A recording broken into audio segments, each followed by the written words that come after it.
Selamat pagi jemaat yang dikasihi Tuhan. Di hari kebangkitan Tuhan ini, saya akan mengajak kita melihat satu bagian firman Tuhan yang terambil dari Injil Yohanes pasal yang ke-20 ayat 11 sampai ke-18.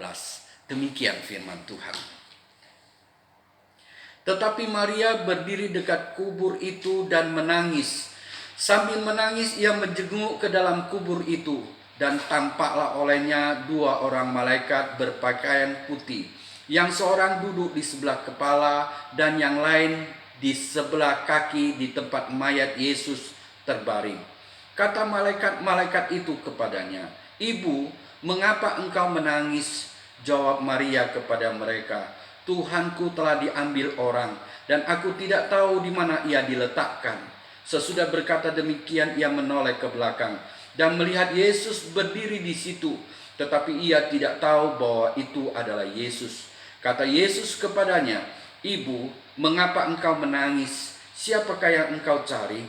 Maria menyangka orang itu adalah penunggu taman, lalu berkata kepadanya, "Tuan, jikalau Tuan yang mengambil dia, katakanlah kepadaku di mana Tuan meletakkan dia, supaya aku dapat mengambilnya." Kata Yesus kepadanya, "Maria." Maria berpaling dan berkata kepadanya dalam bahasa Ibrani, "Rabuni," artinya guru. Kata Yesus kepadanya, "Janganlah engkau memegang aku, sebab aku belum pergi kepada Bapa. Tetapi pergilah kepada saudara-saudaraku dan katakanlah kepada mereka bahwa sekarang aku akan pergi kepada Bapakku dan Bapamu, dan kepada Allahku dan Allahmu." Maria Magdalena pergi dan berkata kepada murid-murid, "Aku telah melihat Tuhan," dan juga bahwa dia yang mengatakan hal itu kepadanya. Pada hari Jumat, Tuhan Yesus menyerahkan nyawanya kepada Bapaknya dan dia mati. Dan pada saat itu kira-kira jam 3 sore, di mana kita tahu sebentar lagi akan memasuki hari Sabtu, yaitu hari Sabat bagi orang Yahudi. Mengapa waktunya sudah begitu singkat? Kalau kita melihat pergantian hari untuk ukuran kita itu jam 12 malam. Tetapi orang Yahudi pergantian harinya adalah jam 6 sore. Jadi kita bayangkan dari kematian Tuhan sampai jam 6 sore, yaitu pergantian hari, itu sudah sangat singkat sekali. Karena mereka sebentar lagi akan masuk pada hari Sabat, di mana mereka tidak boleh bekerja dan mereka tidak boleh jauh dari rumah. Dan saat seperti itulah dikatakan ada seorang murid Tuhan yang bernama Yusuf Arimatea, yang diperkirakan dia adalah seorang anggota Sanhedrin. Dia menghadap Pilatus dan meminta supaya tubuh Tuhan diberikan kepada dia untuk dikuburkan. Dan dia harus segera kembali lagi ke Bukit Golgota setelah mendapat izin dari Pilatus. Bekerja sama dengan Nikodemus, mereka menurunkan tubuh Tuhan dan dengan cepat-cepat mereka menuju kubur, yaitu kuburan yang sebenarnya disediakan oleh Yusuf Arimatea untuk dirinya, diberikan kepada Tuhan. Dan sebelum dikebumikan, sebelum ditaruh di kuburan, tentu tubuh Tuhan dibersihkan. Dan kemudian dirempah-rempahi, diberi minyak yang mahal. Diberikan minyak sesuai dengan tradisi orang Yahudi, yaitu dengan mur dan minyak gaharu, pemberian daripada Nikodemus yang berjumlah 50 kati. Dan itu mereka harus kerjakan dengan cepat, karena sebentar lagi akan masuk hari Sabat. Mereka harus meninggalkan tempat itu dan pulang ke rumah mereka. Dengan cepat mereka melakukan itu dan mengkafani tubuh Tuhan. Dan mereka menutup kuburan itu dengan batu yang besar. Dan kemudian mereka pun pulang. Tapi firman Tuhan katakan ada beberapa wanita, yang salah satunya adalah Maria Magdalena, melihat di kepada kubur itu. Mereka duduk di sana sambil melihat kubur itu, firman Tuhan katakan. Jadi mereka tahu persis di mana Tuhan Yesus dikuburkan. Dan mereka pun harus segera pulang. Karena sudah mau mendekat hari Sabat dan mereka tidak boleh bekerja lagi dan mereka tidak boleh jauh dari rumah. Setelah melewati Sabat, yaitu hari Sabtu. Setelah melewati Sabat, pada pagi-pagi benar pada hari Minggu itu, mereka menuju ke kuburan. Yang Injil Lukas mengatakan ada lebih daripada 3 perempuan yang menuju ke kuburan Tuhan untuk meminyaki tubuh Tuhan. Mungkin mereka tidak tahu bahwa tubuh Tuhan telah dirempah-rempahi, telah diminyaki dengan pemberian Nikodemus dengan gaharu dan mur yang berjumlah 50 kati. Satu pemberian yang cukup mahal untuk orang biasa. Tapi inilah Nikodemus, dia memberikan yang terbaik bagi Tuhan. Dan wanita-wanita ini pergi ke kuburan Tuhan pada pagi-pagi benar. Mereka tidak memikirkan bagaimana mereka dapat membuka kuburan Tuhan. Batu yang besar itu.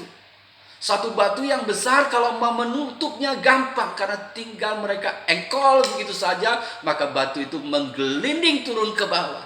Tetapi untuk membukanya mereka harus angkat ke atas. Itu adalah pekerjaan yang berat. Tapi mereka tidak memikirkan hal itu. Karena ada kerinduan untuk melayani Tuhan, untuk berbuat bagi Tuhan.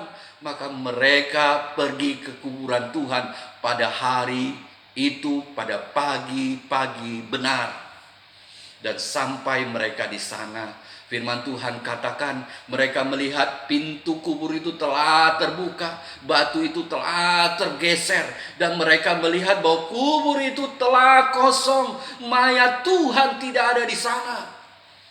Dan mereka kembali lagi ke kota untuk memberitahukan kepada murid-murid. Dan kita tahu bagaimana Yohanes dan Petrus berlarian menuju ke kubur Tuhan dan melihat bahwa kubur Tuhan memang kosong dan mereka pun pulang. Tapi Maria Magdalena, di mana wanita-wanita yang lain setelah pergi pulang ke kota, mereka kemudian tidak kembali lagi. Tapi Maria Magdalena, dia kembali lagi ke kubur Tuhan. Dia kembali lagi ke kubur Tuhan. Dan tak kala dia melihat kubur Tuhan itu tetap dalam keadaan kosong, di mana tubuh Tuhan tidak berada di situ, dia kembali lagi menangis. Disinilah kita melihat betapa kasihnya dia kepada Tuhan. Dia menangis keterhilangan yang luar biasa.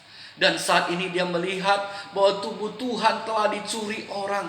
Dan dia tidak bisa berbuat apa-apa. Dan dia menangis di situ.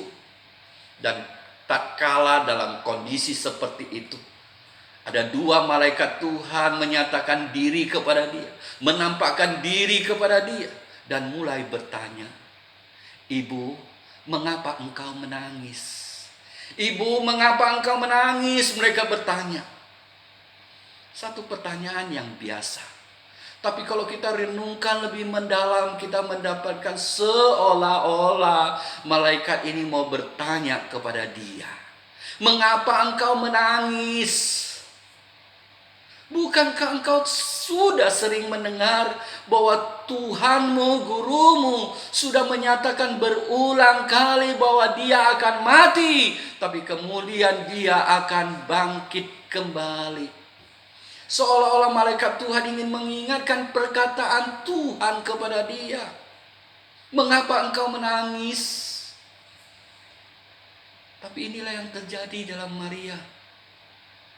Dia tidak dapat mengingat bahwa Tuhan pernah mengatakan demikian.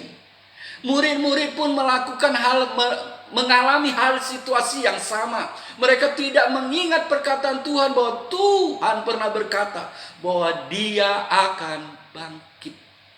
Mengapa Tuhan berulang kali menyatakan diri kepada mereka bahwa dia akan mati dan kemudian bangkit? Mereka sama sekali tidak mengingatnya. Karena di dalam hati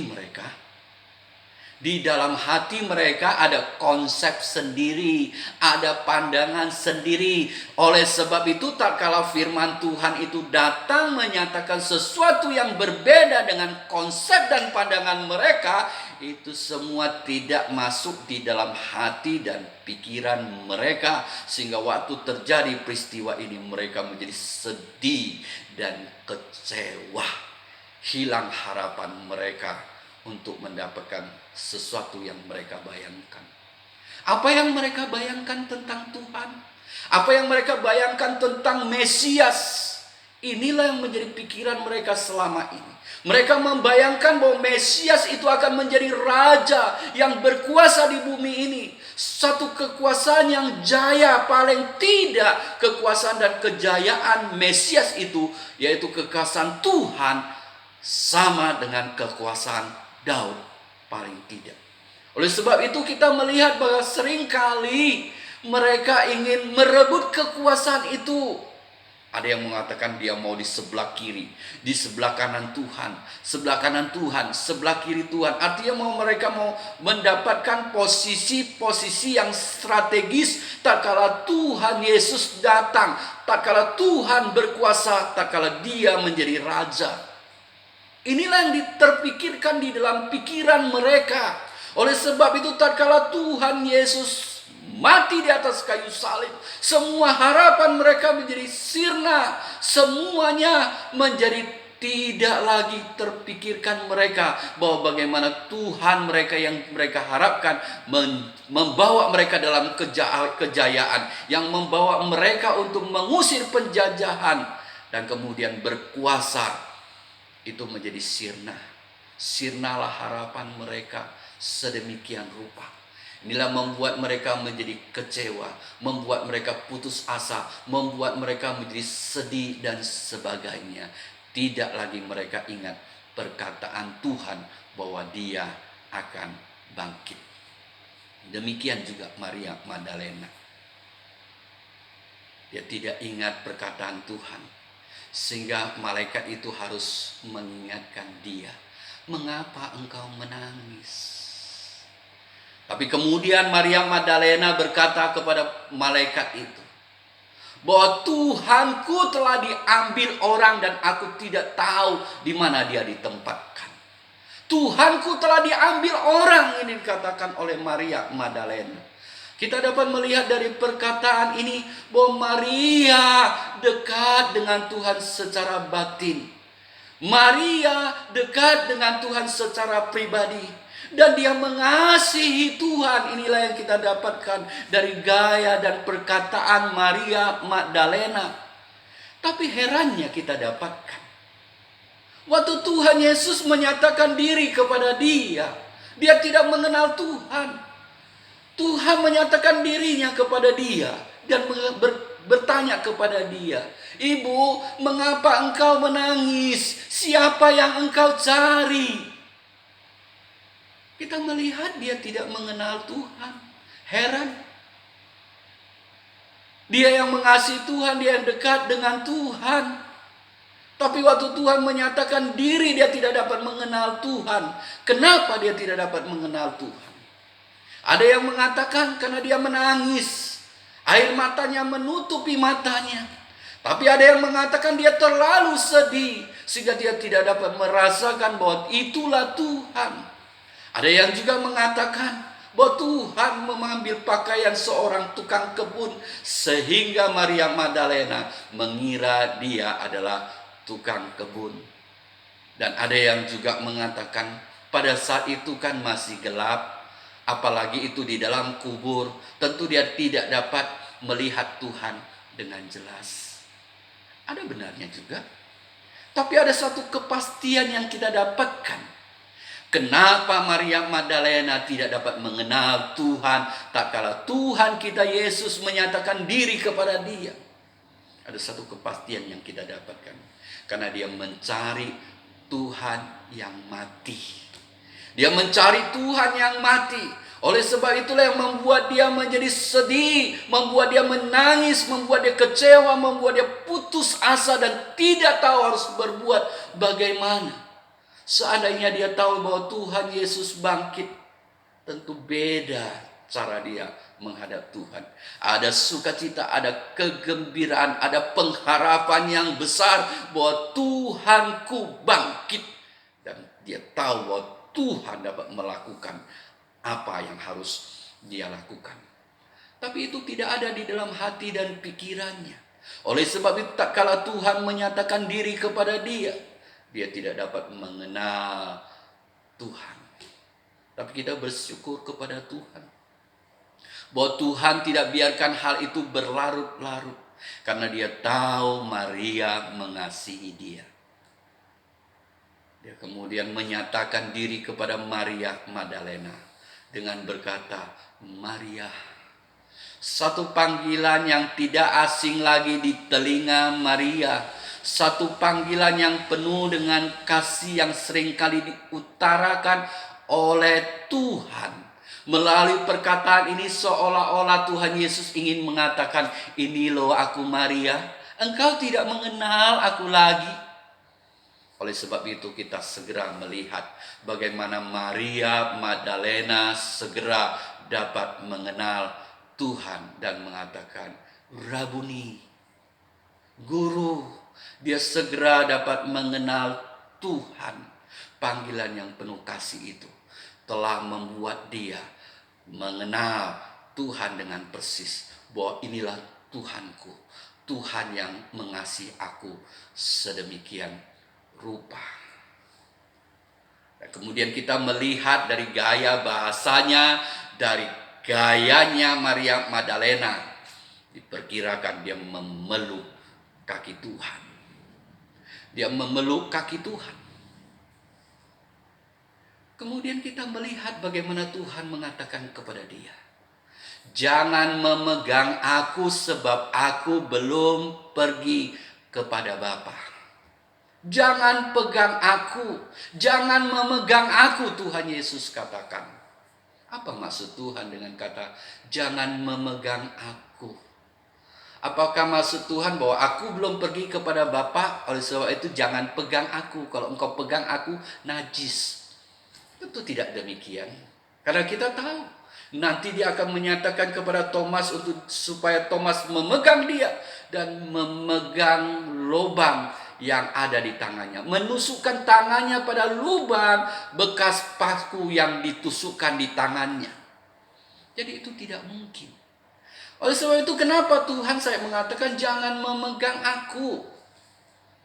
Dalam terjemahan lebih baik, terjemahannya adalah jangan memegangi aku.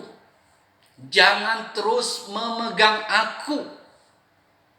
Karena aku belum pergi kepada Bapa. Kenapa Tuhan mengingatkan dia? Di sini Tuhan bukan bermaksud untuk marah.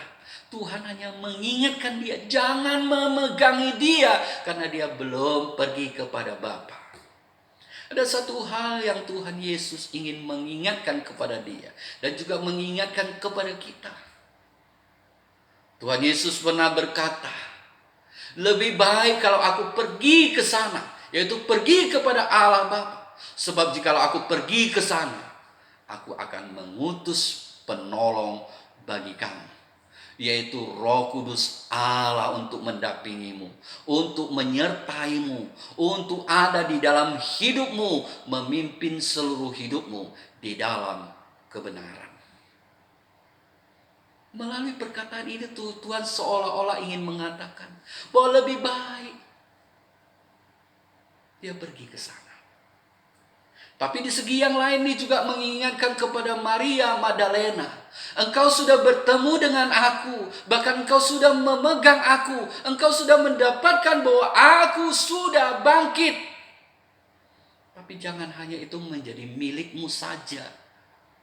Jangan hanya itu menjadi milikmu saja, tapi engkau beritakanlah kebangkitanku kepada saudara-saudaramu, kepada orang yang ada di sekitarmu, bahwa Yesus bangkit, bahwa Yesus Tuhan telah bangkit. Dia yang sudah mati bagi dosa manusia, dia sekarang telah bangkit. Dan kita tahu bahwa Tuhan Yesus sudah bangkit.